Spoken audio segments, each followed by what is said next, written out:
Muy buenos días, estamos ya iniciando la conferencia de prensa que ha convocado el Grupo Impulsor de Inversión en la Infancia, en la cual se propone una agenda de gobernabilidad y la urgente atención a la infancia, la niñez y evidentemente nuestros adolescentes, y en este contexto la atención fundamentalmente a la niña. Ya está con nosotros en la mesa de la conferencia de prensa el reverendo padre Gastón Garatea, quien es miembro del grupo directivo y que lidera esta iniciativa ciudadana, la doctora Gloria Helfer, miembro del grupo directivo de Inversión en la Infancia, y el doctor Carlos Eduardo Aramburu. Con ellos, pues, vamos a dar inicio a esta sesión y desde ya agradecer a UCI Televisión, canal 18.1, que estamos transmitiendo en directo. También agradecer fundamentalmente a la red de WIN Televisión, VES Cable, que se han unido. Tenemos entendido que hay una radio que nos ha conectado también de Huancavelica, que está transmitiendo, y algunos medios de comunicación que están recibiendo esta señal de esta conferencia de prensa. Pero en todo caso, vamos a dar ya inicio a esta programación y les voy a hacer la presentación de la situación de la infancia vista a través del Pacto Social por la Infancia. Entonces, los invito a ver este video. Adelante, por favor.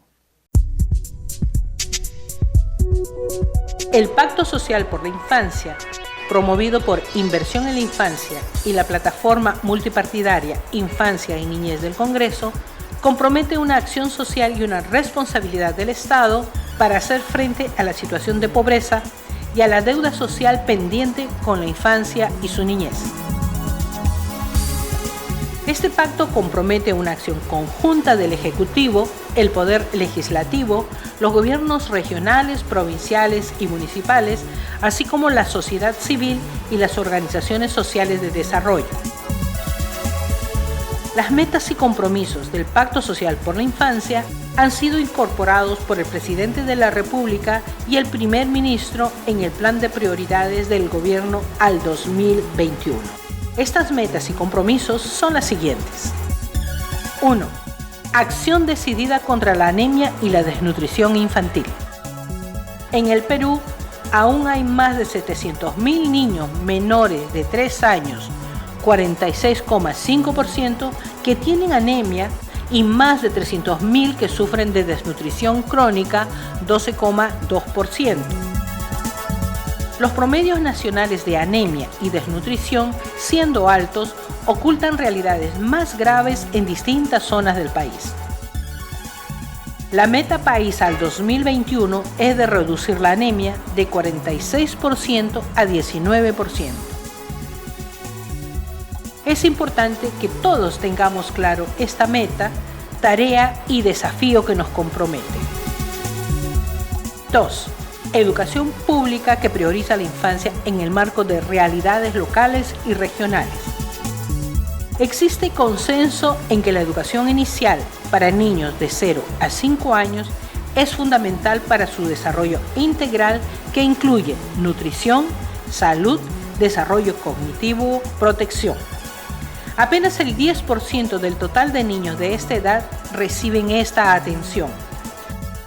A nivel nacional, solamente el 16% de los colegios públicos se encuentran en buen estado y menos de la mitad de las instituciones cuentan con todos los servicios básicos. Además, hay un serio problema de falta de docentes debidamente preparados para atender a niños de 0 a 5 años. Faltan más de 10.000 maestros formados para enseñar en este nivel educativo. 3. Descentralización efectiva de los programas sociales y de sus presupuestos. La falta de coordinación y articulación entre los distintos sectores y niveles del Estado, gobiernos nacionales, regionales y locales, ha llevado a una duplicidad de esfuerzos y presupuestos y ha sido un obstáculo para conseguir mejores resultados en las políticas y programas para la primera infancia. La centralización del presupuesto afecta seriamente la capacidad de los gobiernos regionales y locales para atender las necesidades de los niños. En el presupuesto del 2019, el 74% se destinó al gobierno nacional, el 14% a los gobiernos regionales y solamente el 12% a los gobiernos locales. 4. Respuesta rápida y eficaz para hacer frente a la creciente violencia contra la infancia y la niñez. La violencia contra la infancia se oculta, muchas veces, en hábitos de crianza permisivos con esta violencia. Según la ENDES 2018, el 20% de la población utiliza la violencia física para castigar a los niños. La escuela es otro espacio de violencia contra la infancia. En los últimos 5 años se han registrado cerca de 20.000 denuncias sobre casos de violencia en los colegios. Según el Ministerio Público, al año 2018, el 70% de los casos de violencia sexual se presentan en niñas y adolescentes. De acuerdo al Seguro Integral de Salud, 5 adolescentes menores de 14 años dan a luz todos los días. 5. Reimpulsar la Comisión Interministerial de Asuntos Sociales, CIAS, y la creación de una autoridad visible y responsable por la infancia. Creemos que es aún necesario la creación de una autoridad visible y responsable que lidere, articule y promueva una respuesta a estos temas al más alto nivel del Ejecutivo. Creemos que estas metas son factibles y posibles. Cumplirlas no es problema de recursos técnicos ni humanos. Hay experiencias en el país que muestran que esto se puede lograr. Juntos, al 2021, si hacemos una inversión efectiva, podremos garantizar una ciudadanía desde la infancia. Hagamos un seguimiento conjunto para que estas metas se cumplan. Unamos esfuerzos para hacer esto posible.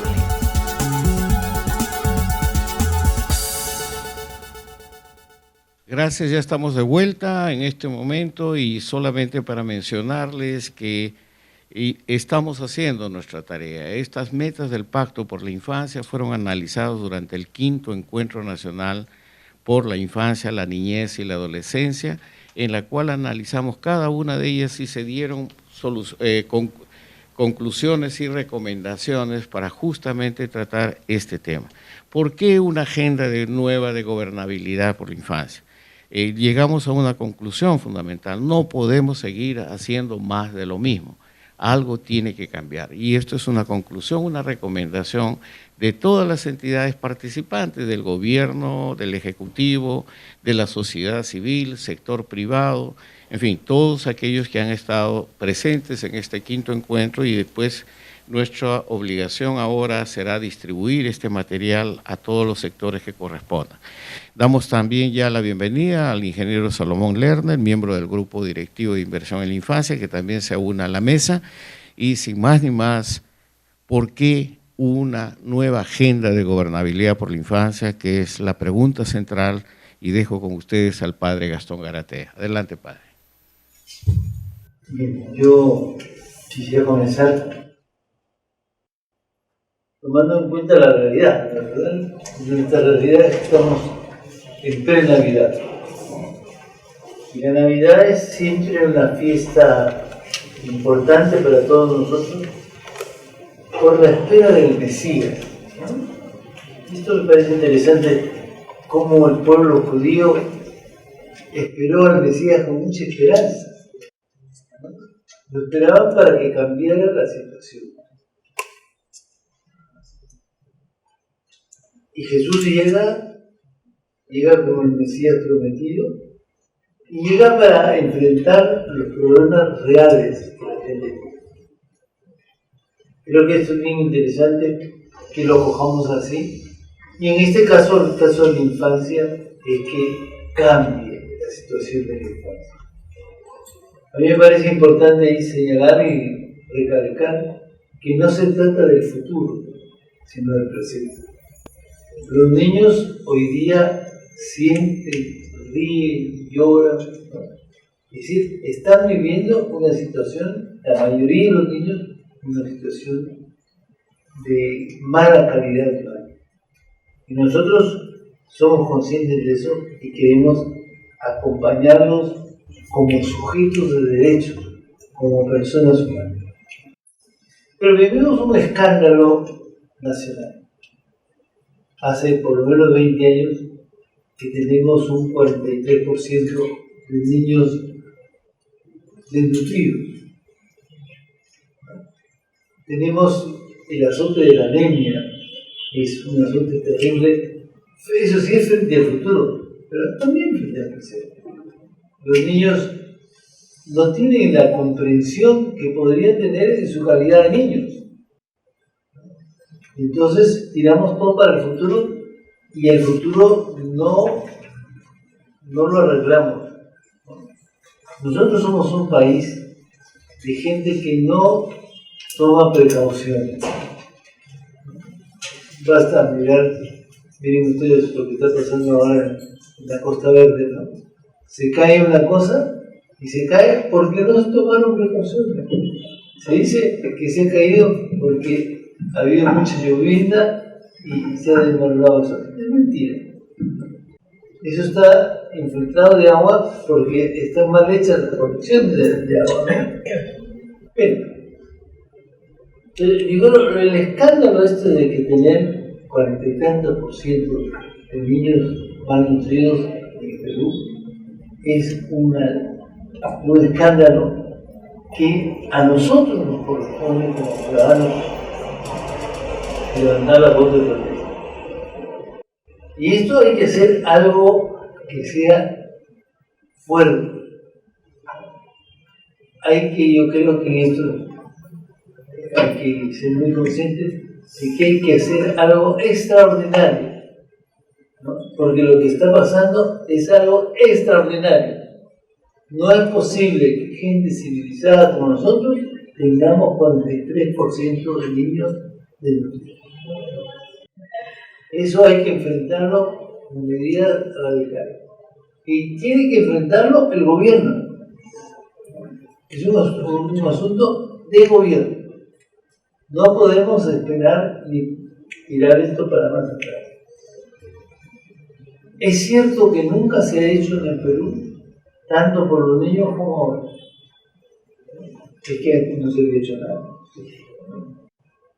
Pero lo que estamos viviendo es muy malo. A pesar de las cosas que se han hecho. Y de las cosas que nos han engañado diciendo que se han hecho. Porque no se han hecho.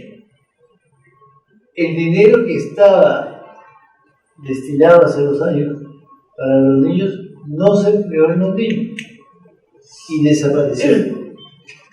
Ahí hay una cosa que hay que investigarla bien.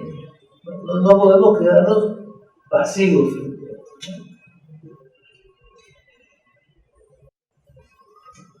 Nosotros necesitamos una autoridad frente al tema de los niños, una autoridad visible, que sepa coordinarse, porque este no es un asunto de un solo sector. Hay que hacer una coordinación entre los sectores: salud, educación, alimentación, mirar la cosa con mucha perspectiva para tener nosotros una solución que sea completa. Yo propongo con esto declarar a la infancia en emergencia, ¿verdad? Para que desde el centro del gobierno se pueda coordinar una acción realmente favorable para los niños.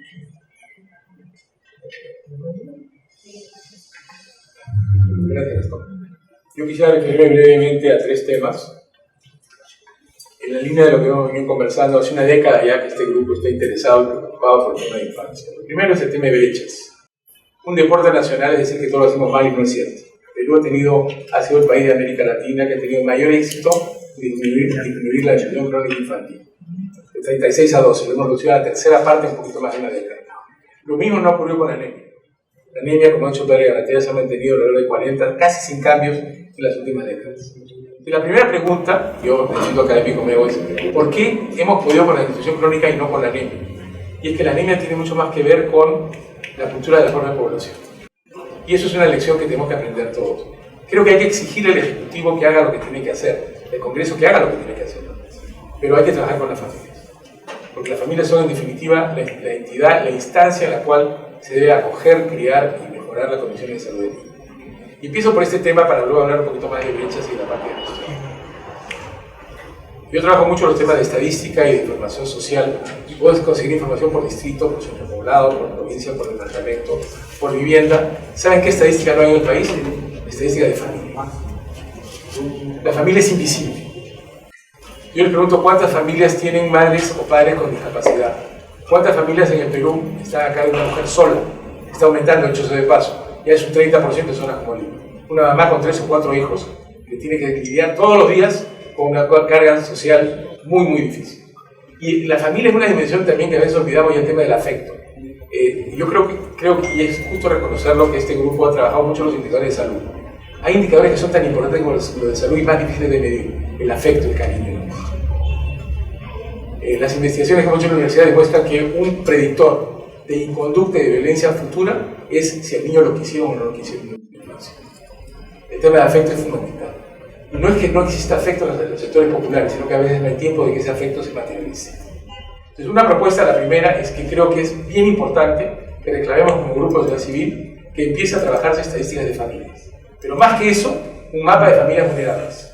Familias que por ser monoparentales, por estar en extrema pobreza, por tener alta carga de dependencia, por tener bajo nivel educativo, empleo precario, son familias que en cualquier crisis va a subir la miseria de la pobreza. Necesitamos un mapa de familias vulnerables. Lo segundo, brechas. Efectivamente, hemos manejado mucho el tema de detención crónica infantil y es una buena noticia. Sin embargo, les va a sorprender. La brecha rural-urbana hoy, la brecha de detención crónica infantil es hoy mayor que la que había hace 10 años. 3 veces y media más en zonas rurales que en zonas urbanas. ¿Saben por qué? Porque falta lo más difícil. Lo que resta por hacer es mucho más difícil, que voy a decir. Por eso hay que reforzar el tema de gestión del Estado. Y el tercer punto, y con eso termino, es, lo ha dicho la ministra Alba hace poco, creo que tiene toda la razón. No se trata solamente de gastar más.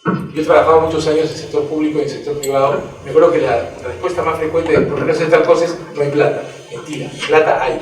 ¿Saben ustedes qué porcentaje del presupuesto de niñez ha gastado? Estamos casi a fin de año, 54%. Casi la mitad de la plata asignada los programas iniciales de apertura al tema de niñez se ha quedado sin gastarse. Y la capacidad de gasto es muy baja en los gobiernos locales, regionales y nacionales.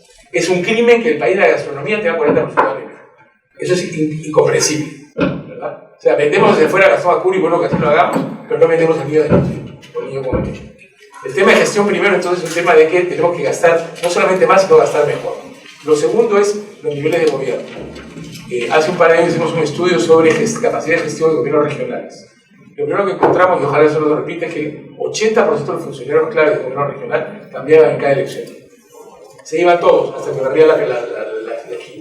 O sea, había que empezar de nuevo. Es un tema que nos hace muy ineficientes en términos de gestión. Y lo tercero en términos de gestión es que el resultado empieza por casa. Lo que hay que reforzar en este país es el nivel local, los municipios. El municipio, como la radio, está más cerca de la gente. Niños viven en espacios cerrados. Si queremos hacer una agenda de infancia en serio, lo primero que hay que trabajar es que los municipios tengan capacidades operativas para manejar a los niños, manejar el programa de niños. Y experiencias buenas hay. Los centros de vigilancia comunitaria, por ejemplo, que han tenido resultados extraordinarios. Empezaron en Nepal, pero en Perú tienen resultados muy interesantes, en los cuales la propia población se siente parte de la comunidad y vigilan unos a otros. No hay nada más efectivo en acción social que lo que se llama el control de pares. Mamás vigilando a pares, a otras mamás, para que el niño esté vacunado, para que esté limpio, para que tenga su control de niño sano, etcétera, etcétera. Yo los invito a visitar los centros de vigilancia comunitaria, hay muchos por todo el país, pero no es una política de Estado, y con esto termino. Creo que un reclamo a nuestro grupo, con toda la razón, es que esto tiene que ser una política de Estado. Requerimos, lo ha dicho el padre Garatea, una agenda de gobernabilidad para la primera infancia. Necesitamos una autoridad que sea claramente responsable del tema. Ese es un tema que yo espero se trabaje en el próximo Congreso y en el siguiente. Y no olvidemos que el Congreso no se puede dar las manos en este tipo de cosas.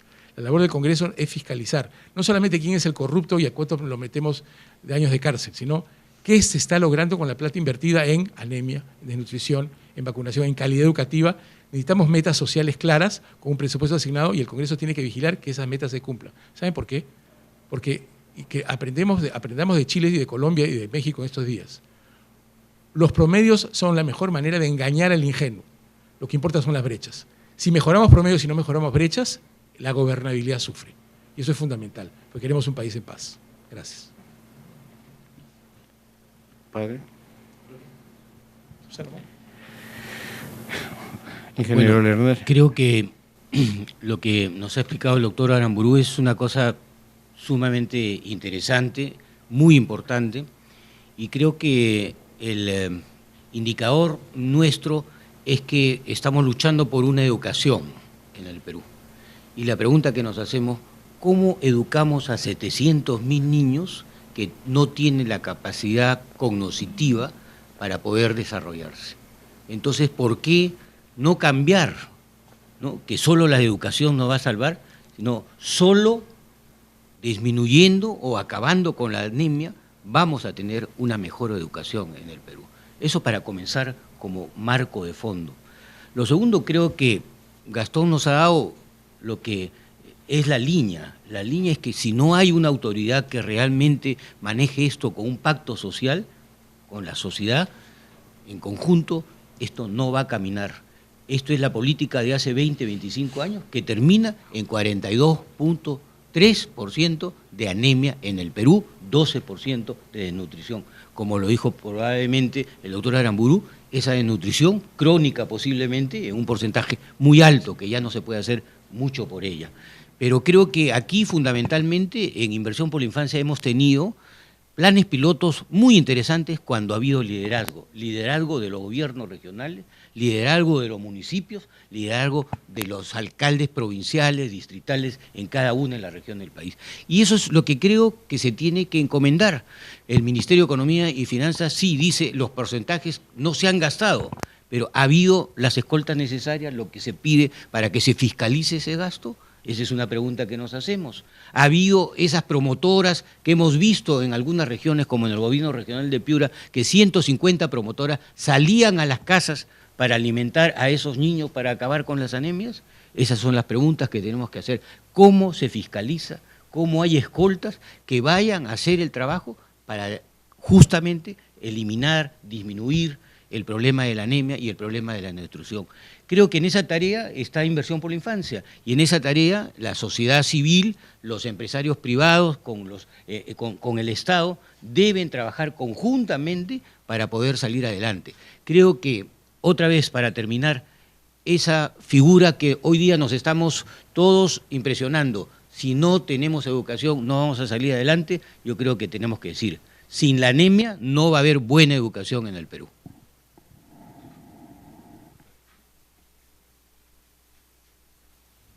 Es indudable que la Navidad, estas fechas, son oportunas para hablar de infancia. No podemos, los cristianos, y yo creo que todos, estamos delante de esta fiesta que alude a los niños, que alude al niño Jesús, y eso nos da ternura, y eso nos gusta.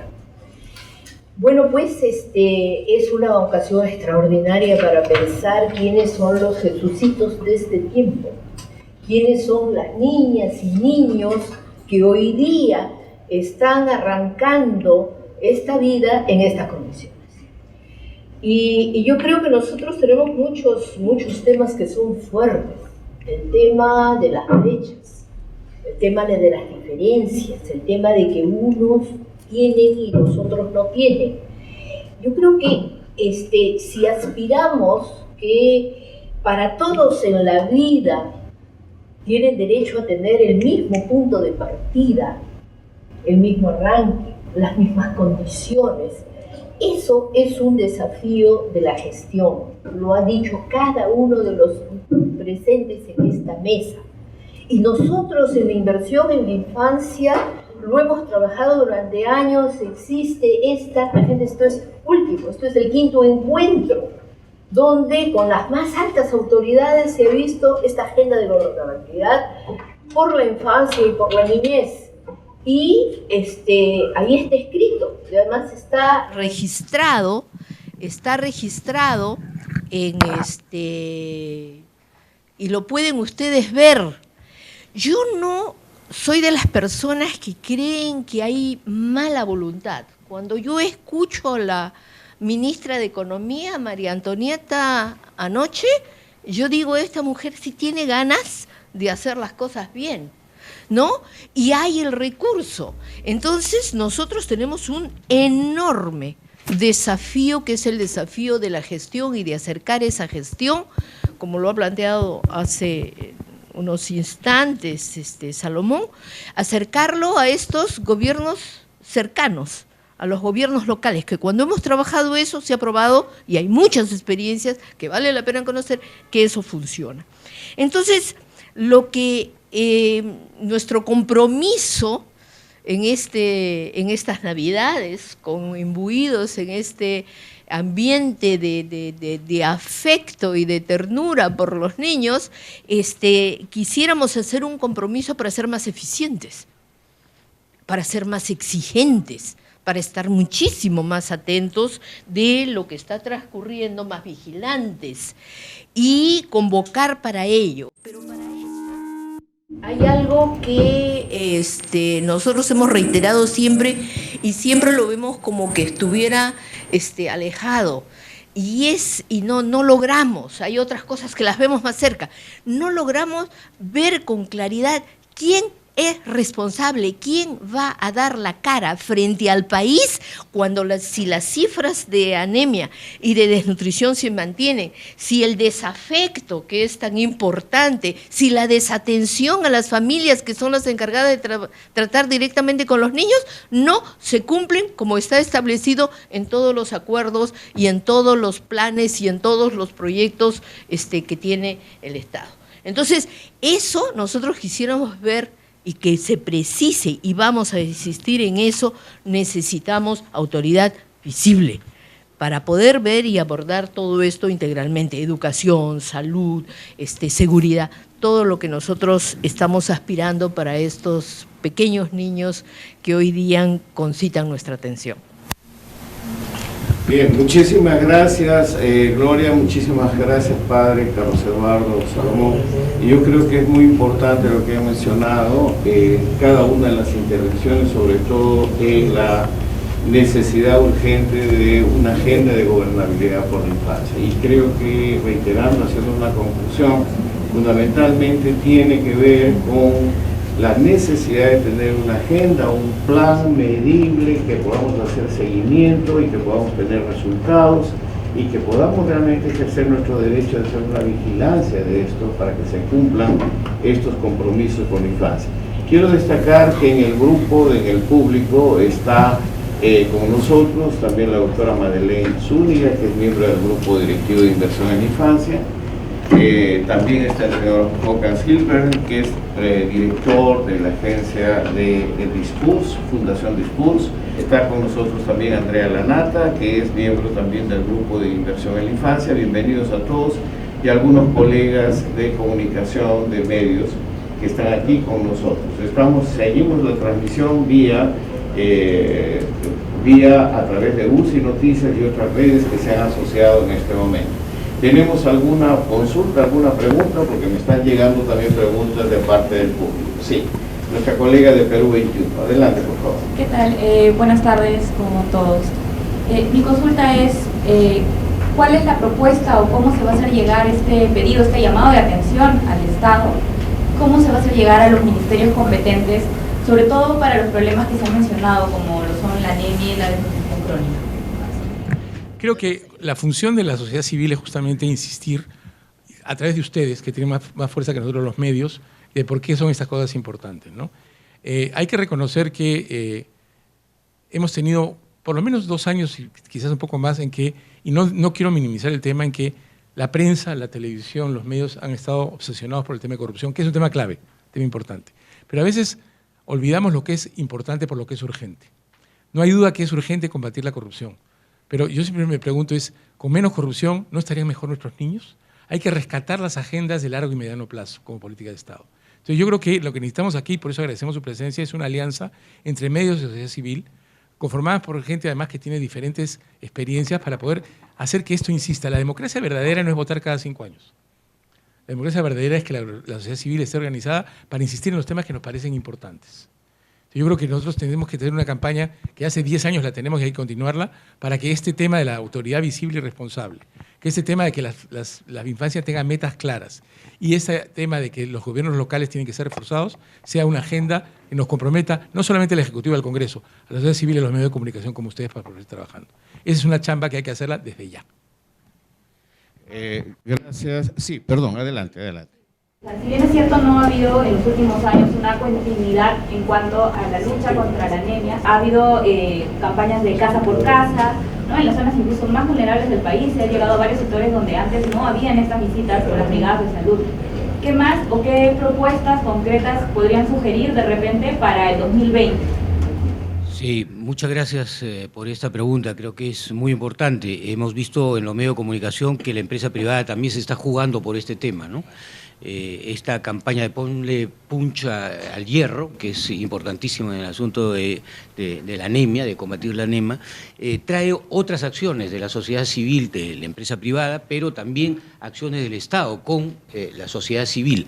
Creo que una de las más importantes es que en un momento dado nosotros hemos visualizado que hay una comisión intersectorial, económica y social que debe tomar este asunto en sus manos y que debe trabajar conjuntamente con los ministerios en conjunto para poder lograr una interacción del Estado también con la sociedad civil. Eso, por ejemplo, es muy importante. Nosotros planteamos que haya un pacto de gobernabilidad y una autoridad que pueda manejar el tema de la anemia y de la nutrición. Esa autoridad debería estar, según nuestra consideración, a través de la presidencia del Consejo de Ministros para que pueda coordinar las actividades.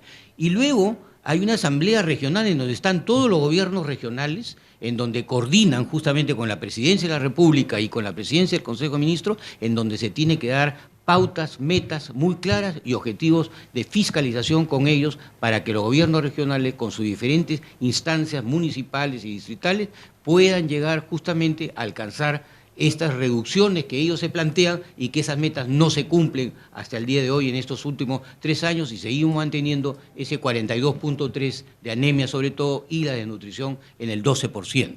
Eso creo que son acciones muy concretas, muy claras, que el 2020 ojalá que pudiéramos tener cosas claras con el gobierno y con la empresa privada, que estoy seguro que va a apoyar porque este tema justamente es el tema fundamental para el desarrollo humano del país. Gracias, ingeniero Lerner. Aquí tengo una pregunta para ti, Carlos Eduardo, que me están haciendo llegar, y es que la ministra de Economía anunció ayer de que se anuncia una gran transferencia de recursos para el próximo año en función del presupuesto, como un aliciente para generar capacidad de respuesta de los gobiernos regionales y locales. Pero hay preocupación, ¿cómo se va a hacer esta transferencia? ¿Cómo se va a hacer este seguimiento? ¿Cómo es que realmente se va a articular en las metas y objetivos de un plan que evidentemente si existe no lo conocemos tampoco, ¿no? Bueno, yo creo que lo que hay que empezar diciendo es que la descentralización es quizá la reforma política más importante que ha tenido el país en los últimos 20 años. Que esté mal hecha, que esté hecha a medias, no tiene que ver, es una cosa que ya no podemos retroceder. Sin embargo, yo creo que es fundamental empezar a trabajar desde la mirada descentralizada por una razón muy sencilla, es que el Perú es un país absolutamente heterogéneo. Como antropólogo me doy cuenta, por ejemplo, en el tema de lucha contra la anemia, acabamos de terminar una investigación en la Católica con la población aguajún. ¿Y qué encontramos? Que la noción de anemia como enfermedad está alejada de su cultura. En las poblaciones nativas la gente está enferma o sana. Entonces, la idea de vitamina, que para ellos es un medicamento, no tiene sentido. Si estoy sano, ¿para qué voy a tomar vitamina? Porque es un remedio, ¿no es cierto? Entonces, es como estar medio embarazado, nadie está medio embarazada, ¿no es cierto? ¿Estás enfermo o estás sano? Entonces, un trabajo que tenemos que empezar, que es un trabajo complicado e importante, es que hay que adecuar los mensajes, sobre todo en el caso de anemia, a la cultura local. Eso es fundamental. Y hay muy poco trabajo en ese sentido. Lo segundo es, ¿cuánto conocimiento se puede compartir entre un gobierno regional y otro? Hay gobiernos regionales que han hecho trabajos magníficos. Hay gobiernos locales que han hecho trabajos magníficos. Piura es uno de los casos, por ejemplo, en que se hizo un programa muy interesante en CIREPI, en la cual se obligaba a que el padre, no la mamá, el papá, jugara y pasara tiempo con el niño. Pues los papás siempre nos lavamos las manos, ¿no? El niño es de la mamá hasta que cumple 6 años. ¿verdad? Después ya me preocupo porque como lo ven en la calle dice, es el hijo de fulanito, mira qué cochino está, entonces sufre mi prestigio, ¿verdad? Entonces, la idea de que el padre tiene que involucrarse, que es una idea ajena a mucha cultura peruana, es una idea que tiene que trabajarse, y Piura tiene una experiencia extraordinaria. ¿Cómo aprendemos de esa experiencia que no está documentada? Entonces, una segunda línea, y también tiene que ver con la PCM, lo que tú decías, Salomón, es que tenemos que usar el conocimiento para mejorar la gestión. Quizá el recurso más valioso en el mundo actual no es un celular ni el capital financiero, es el conocimiento. Pero el conocimiento, para que se convierta no solamente en información, sino en aplicación, requiere que sea compartido. Un reclamo que el grupo debería hacer también para las próximas elecciones es que en la PCM hay un mecanismo, con la Asociación Nacional de Gobiernos Regionales, un mecanismo de conocimiento y de compartir conocimientos entre gobiernos regionales para no reinventar el café con leche, que es una cosa que hacemos todo el tiempo. Muchas gracias. Estamos atendiendo también porque se está transmitiendo en directo por Facebook. Tenemos una pregunta también del Grupo de Inversión en la Infancia. Adelante, por favor, Maripía. Buenos días. Yo tengo una pregunta también. ¿Cuánto cree que está afectando la no continuidad de los ministros que ven esos temas de nutrición, de anemia? ¿Por qué se deja tanto de lado el tema de los niños? Primero las cifras para que se sorprendan y después Gloria nos va a dar la idea más de fondo. En el Ministerio de Salud, por ejemplo, ha habido 9 ministros diferentes en 11 meses. La esperanza de vida al nacer es un poquito de un año y un mes. En el MIDIS, que es la institución encargada de este tema, ha habido 11 ministros en 8 años. Con ese nivel de volatilidad es bien difícil de aceptar. Y a esto se agrega que no es solamente que cambia la persona, y ya eso es grave, sino en un país que está tratando, intentando, pero tiene serios problemas de institucionalidad, de solidez de las instituciones, de planes que deben de trascender a las gestiones de determinadas personas, en este caso los ministros. Entonces la cosa se pone muchísimo más grave.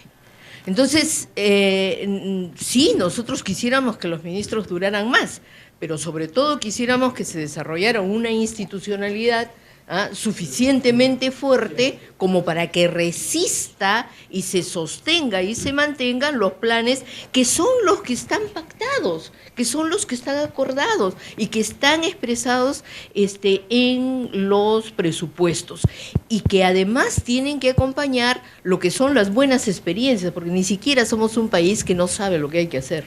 Porque tenemos las menciones que ustedes han hecho, son experiencias que nosotros le llamamos vale la pena conocer, pero son experiencias que han demostrado la eficiencia de que sí se combate la anemia, sí se combate la desnutrición, sí se puede mejorar la relación de las familias con los niños, sí los programas de presencia casa por casa son los que tienen el mejor éxito, y lo tenemos en Huancavelica, en las zonas de la selva, en Cusco y en cada sitio en Piura y en cada sitio donde se ha ido. Entonces lo que tenemos que hacer es extender eso, y eso tiene que hacerse sostenible.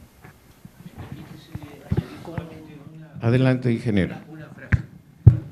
Creo que los peruanos confundimos políticas de Estado con políticas de gobierno, y esa es quizás nuestra desgracia, ¿no? Estar pensando que cada ministro viene con otra política diferente.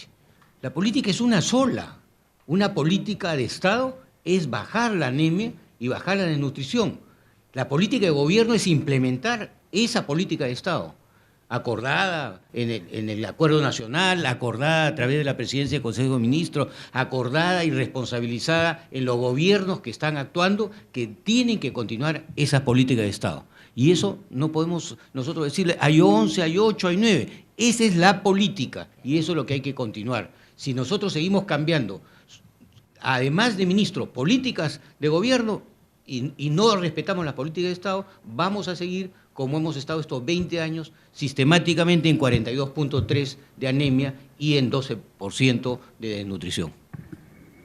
Gracias, ingeniero. Aquí hay una pregunta más para el padre Gastón Garatea, y saludamos a Shuri Guaitará, que nos está viendo y está retransmitiendo desde Huancavelica. Están preocupados porque siempre cuando hablamos de esto, hablamos de políticas, me dicen, hablamos de más recursos, hablamos de más inversión, pero no necesariamente esto se ve en lo real. ¿Cómo usted ve, dice, las elecciones de este nuevo Congreso? ¿Cómo ve y cuál podría ser la responsabilidad para poder elegir candidatos que realmente estén de acuerdo con estas prioridades? El asunto es bien claro, ¿no? Yo estoy convencido de que nos falta una convicción humana de la importancia de los niños, ¿no? La importancia de los niños como seres que viven en nuestro país, que tienen derechos y necesidades. Frente a eso, yo creo que tenemos que pensar muy claramente que el nuevo Congreso tiene que entrar con esta convicción de que los niños existen, de que los niños tienen necesidades. Y eso hay que vivirlo, no hay que teorizarlo, hay que vivirlo, ¿no? Creo que ahí tendríamos que volver a tener esta frase antigua que decía: si el candidato no cree en los niños, no votes por él, ¿no? Yo creo que en eso hay que hacer una conciencia bien grande, porque mucha gente anda por asuntos económicos, por asuntos sociales, pero sin mirar la realidad de los niños. Y los niños existen y son nuestros, ¿no? Gracias. ¿Alguien más quiere? Gloria. Sí. Yo creo que esta es una ocasión extraordinaria, también cada elección, de hacer educación ciudadana, porque aquí hay varios actores. Están los partidos que proponen, pero está la ciudadanía, está la familia, está la gente que está de acuerdo con esto que estamos diciendo, es decir, quieren los niños sanos, los quieren bien, los quieren cuidados, los tienen con acceso a la educación, quieren todo eso. Entonces no puede ser que elijan gente que no está comprometida, no solo ahora con un discurso, sino su vida entera. Rebusquen, miren, pregunten, vean, háganlo cercanamente, qué gente sí estuvo trabajando por los niños, qué gente tuvo esa sensibilidad.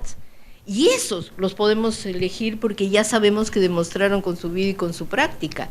Entonces, yo creo que hay una responsabilidad. Eso es ciudadanía, eso es ejercicio ciudadano, que es lo que estamos necesitando hoy día más que nunca, especialmente en tiempos como hoy, de una tremenda turbulencia, porque todo es como si girara, como si fuera un torbellino. En medio de eso, tenemos que poner el rostro de los niños y ver quiénes sí hicieron cosas, quienes sí cuidaron, quienes sí dieron testimonio a lo largo de su vida de que se ocuparon de la infancia.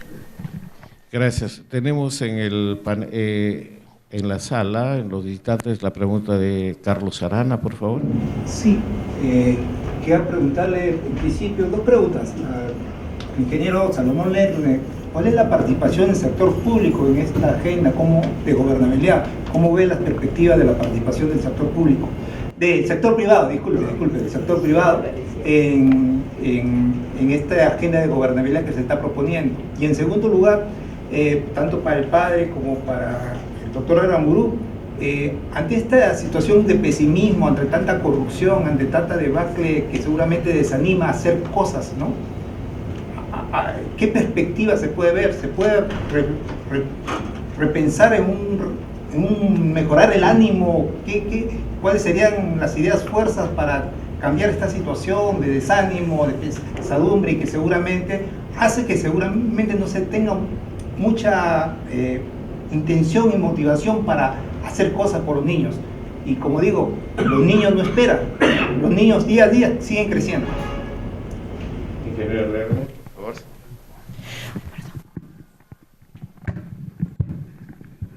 Sí, gracias Carlos por la pregunta. El sector privado tiene una serie de acciones que está trabajando. Lo que ocurre a veces es que hay esa desconfianza entre el sector público y el sector privado para poder trabajar. pero fabricantes de alimentos, la industria pesquera, gremios que están trabajando a través de apoyos que se está dando a entidades tanto municipales como gobiernos regionales.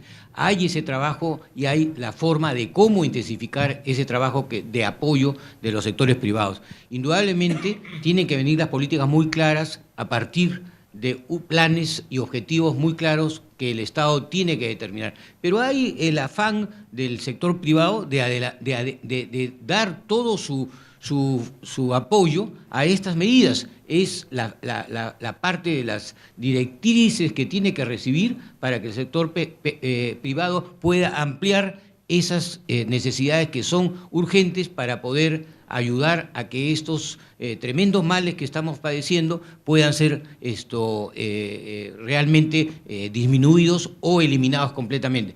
Y aquí también hay que decirlo con mucha claridad, mientras no haya el problema de construir una red de agua y saneamiento a través del país, estos males van a seguir en mucha parte del país. Aquí no solamente se habla de cuestión de alimentos, de cuestión de prácticas de salud, sino también de un tema fundamental, que es el agua. Es el agua y el saneamiento que pueden y deben ayudar a tratar de disminuir estos males en el país. Y esas son políticas de Estado que el sector privado, estoy seguro, que va a acompañar y va a dar todo el apoyo necesario para poder salir adelante en el más breve plazo. Carlos Eduardo, por favor. Bueno, Carlos, mi tocayo plantea una pregunta que es muy interesante, y es: ¿de qué depende el pesimismo o el optimismo de un país? Ese que era un tema que parece un poco fumado hoy día, es un tema que se está trabajando muy en serio desde la economía también. Por ejemplo, se trabajan indicadores subjetivos de pobreza e indicadores objetivos de pobreza. Y crean ustedes, en la región de América Latina, los países en que la diferencia entre pobreza subjetiva y objetiva es menor son Costa Rica y Brasil. Donde es mayor es Bolivia y Perú. Somos países deprimidos. Sin embargo, creo que si ustedes miran los estudios de cambio cultural, una cosa que es interesante es que creo yo que en el Perú hemos tenido un cambio cultural profundo, que todavía no nos damos cuenta de su importancia, es que la tolerancia a la corrupción ha disminuido en forma dramática. Y eso es una buena noticia. Cuando tengo amigos que me visitan al extranjero y me dicen: ustedes tienen 5 presidentes o perseguidos o en la cárcel, qué bueno, peor sería que estuvieran libres. Entonces yo creo que este es un momento histórico interesante y tengo una gran fe en la juventud de decirle: corrupción, tolerancia cero. Es un parteaguas cultural que nos va a permitir que a futuro, quien quiera meter la mano donde no debe, lo piense muy bien, porque hasta los presidentes están metidos adentro. Entonces yo creo que miremos esto como una oportunidad, no como un tema de pesimismo. Ahora, para que este mensaje se convierta en un mensaje esperanzador, hace falta algo que la política nuestra todavía no tiene: liderazgo. Creo que necesitamos urgente líderes en quien creer. Yo a mis alumnos en la Católica les hago siempre una pregunta muy frecuente al inicio del curso. ¿Qué personas admiran ustedes como héroes o heroínas peruanas vivas? ¿Y cuántas creen ustedes que son canallas o gente, digamos, de mal vivir? La lista de los malos es así. La lista de los buenos es así. No tenemos héroes. Y no hay cultura sin héroes o heroínas. Yo creo que tenemos que rescatar, y ojalá esto ocurra en el debate electoral de estas elecciones y la siguiente, líderes que sean capaces de inspirarnos y que nos den confianza, porque sin eso el cambio cultural no se concretiza en el tema de la política. Pero yo creo que estamos en buen camino. Yo soy optimista. Creo que el Perú ha vivido una serie de cambios muy duros, pero que si los aprovechamos bien, pueden ir para adelante de forma muy interesante y muy positiva. Gracias, Carlos Eduardo. Padre Gastón. Sí, yo frente al futuro también soy bien optimista, ¿no? Yo dije que nunca se había hecho más cosas por los niños que ahora, ¿no? Y eso me parece bien importante. Cuando nosotros comenzamos a trabajar este asunto, nos dimos cuenta de que había un desinterés por los niños. Y eso era muy doloroso. Llevamos 10 años en esto y creo que hemos logrado una cosa muy importante, es que el tema de la infancia entre en la agenda del gobierno. No se ha hecho mucho, ni muy efectivo, pero ya entró. Ya estamos adentro. Y entonces ya tenemos más recursos para poder hablar y para poder pitear, pues, ¿no?, por lo que pasa. Y yo creo que el gobierno también ha entendido que tiene que hacer más cosas concretas por esto. Gracias, padre, y en esto está pues justamente esta visión de una agenda de gobernabilidad por la infancia que mire en forma integral a la infancia. Yo tengo aquí algunas observaciones, algunas participaciones. Graciela Dupont, OMED Perú, dice: los políticos de ayer y hoy no piensan en los niños porque no son los votantes. Muy poco de los políticos piensan en ellos y los incorporan en sus planes. Padre Gastón, ¿qué hacer con ellos? No vote por él. Sí, yo creo que hay que decir eso, ¿no?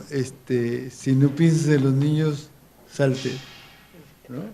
Esto tiene que estar metido dentro de quienes quieren ser gobernantes en este país, ¿no? Gracias. Sí, claro, adelante, Gloria.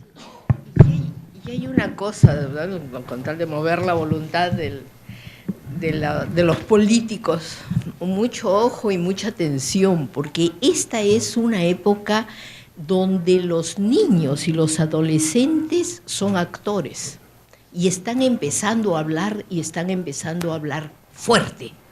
Y no es que esperan a 18 años y cuando ya tienen su DNI. En el mundo y aquí en el Perú, los niños están empezando a hablar. Los niños son hoy, como dice Gastón.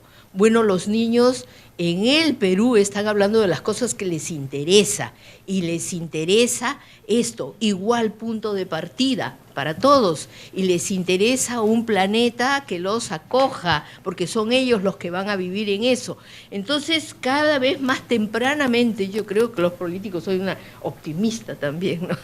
Y sabemos que lo que mueve las voluntades es la demanda de la gente, por eso los medios de comunicación son tan importantes, de coherencia, de consecuencia, de lealtad con las cosas con las cuales se comprometen los políticos, en este caso por la infancia.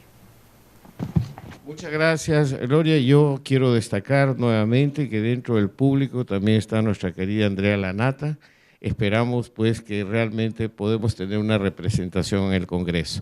Está la doctora Madeleine Zúñiga, que es coordinadora nacional de la Plataforma por la Educación, y el señor Håkan Silverstein, que es de la Fundación Dispurs. Todos ellos forman parte del grupo de inversión en la infancia. Me piden aclarar lo que usted ha mencionado, ingeniero Lerner, sobre gasto presupuestal. Yo, en la hoja que hemos distribuido, en la nota que hemos distribuido a los medios de comunicación, estamos destacando qué es lo que se ha gastado realmente. Y la referencia que ha hecho el ingeniero Lerner es muy concreta. El programa de saneamiento rural y el programa de saneamiento urbano no pasó del 50% de implementación del presupuesto. Estoy hablando a este año. O sea, no hemos sido capaces a diciembre de gastar más del 50% del presupuesto para saneamiento rural, agua y saneamiento. Y por ahí van otras cifras que evidentemente pues nos hablan de una ejecución del 32%, 40%, pero Carlos Eduardo, el promedio no llega a más allá del 60%. Va a haber más recursos para el próximo año. ¿Cómo hacemos para crear una capacidad real de respuesta? Porque estamos hablando de un recurso público, un recurso de todos nosotros. La pregunta es para ti, evidentemente, Carlos Eduardo, y para Salomón. No es por llevar la contra, pero me preocuparía más quizás que el gasto fuera 100% y sea un pésimo gasto. Entonces hay que hacer dos cosas, hay que gastar más, pero hay que gastar mejor. Y aquí hay un tema fundamental que creo que tiene que ver con los dolores de crecimiento de un proceso todavía inconcluso como la descentralización. Y es que las capacidades y competencias locales para poder hacer proyectos de buena calidad son muy débiles. Entonces, me voy a salir un poquito de agenda. Un tema fundamental que se ha intentado en alguna medida es descentralizar el MEF. Tiene que haber grupos técnicos que sean capaces de dar asesoría técnica a los gobiernos regionales y locales para diseñar proyectos de buena calidad. Pero no solamente diseñarlos, vigilancia social es fundamental. ¿Cómo sé que lo que estás gastando lo estás gastando bien? Yo creo que es fundamental el tema de crear capacidades locales en cada región, en cada provincia, para poder saber en qué está gastando el alcalde o la autoridad o el gobernador regional.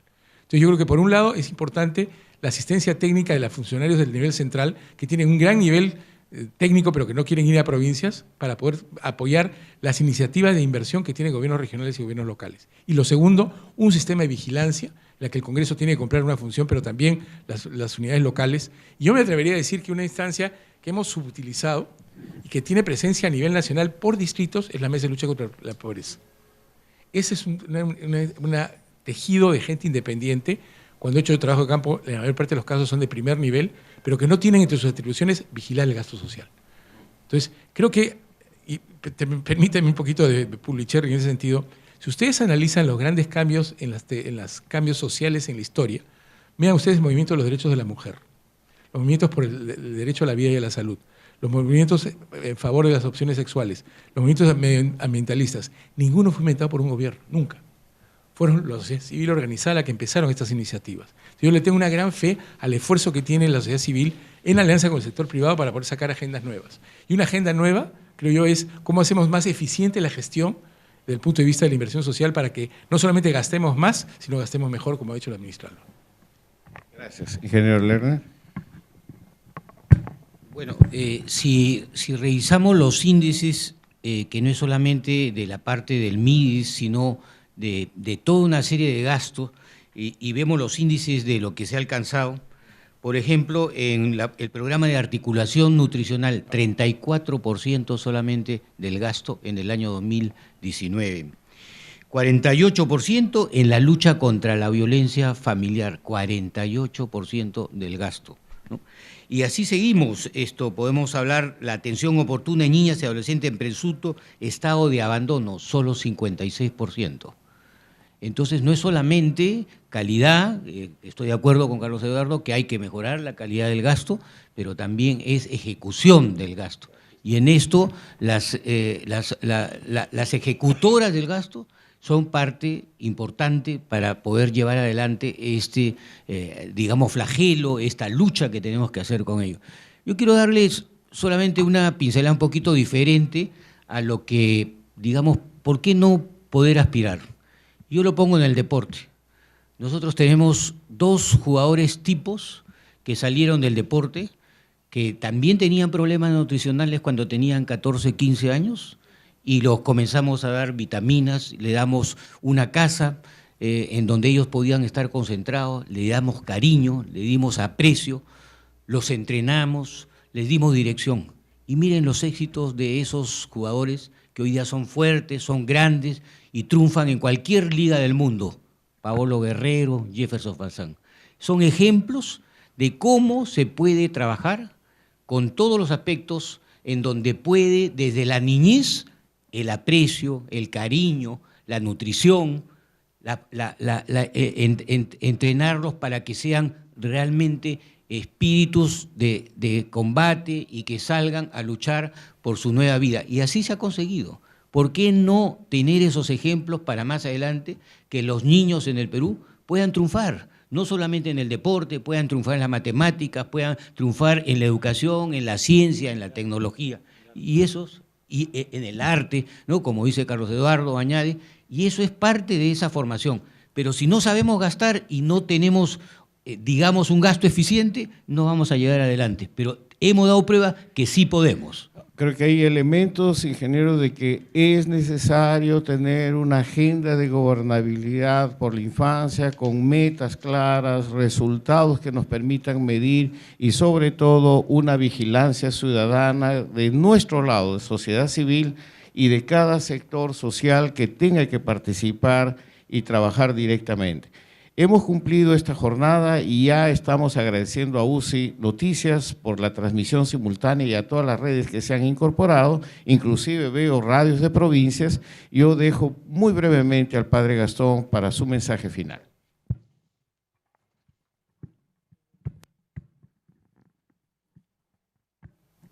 Yo creo que hemos tratado un tema clave en la nación, ¿no? El tema de la infancia, el tema de seres humanos que no están viviendo bien, que tienen derecho a vivir bien. Creo que eso lo hacemos en un contexto de Navidad donde los privilegiados son los niños y donde los niños son el presente y el futuro. Si nosotros vemos cómo ha sido nuestra infancia, vamos a descubrir que muchas de las cosas que queremos hacer nacieron en nuestra infancia. El cariño de nuestros padres, la entrada en el mundo de la colaboración nace de una infancia. Yo me acuerdo de hace muchos años salió un famoso informe sobre educación, el informe de Lord, ¿no?, que decía una cosa que era clave. Quienes pueden tener fruto en la educación son aquellos que han trabajado en equipo, ¿no? Y el equipo es fundamental.